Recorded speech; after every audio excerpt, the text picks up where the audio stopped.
Sir, जालन्यात महायुतीच्या सभेमध्ये बावनकुळे आले होते कल्याणराव खोगरे स्टेडियममध्ये.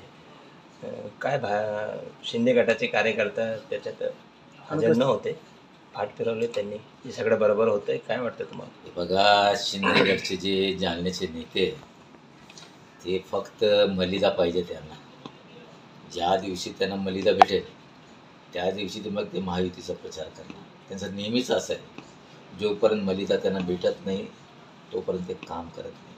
आता वाट बघत आता कधी मलिदा येईल आणि कधी काम करणार, म्हणून ते गेले. उमेदवारी अर्ज दाखल करताना ते दिसले नाही.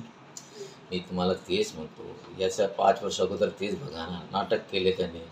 मी असं करणार, मी लोकसभेचा उमेदवार राहणार, मी याला पाडतो, मी त्याला. पण मग काय झालं? मलिदा घेतली, गप बसले आणि जिकडे तिकडे झालं. हे त्यांचं काही भांडण नाही आहे, हे भांडण फक्त मलिदा.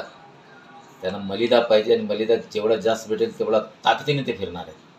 आणि मलिदा नाही भेटले तर मग ते काम करणार. तुम्ही म्हणतात महायुतीमध्ये सगळं काही बरोबर नाही. अलबेल आहे. आता भास्कर वगैरे कोण आहे तुम्हाला माहिती आहे ना? दलित आघाडी शिंदे गटचा तो नेता आहे आणि त्याने फॉर्म भरला म्हणजे कोणाचा ना कोणाचा आशीर्वाद आहे त्याला.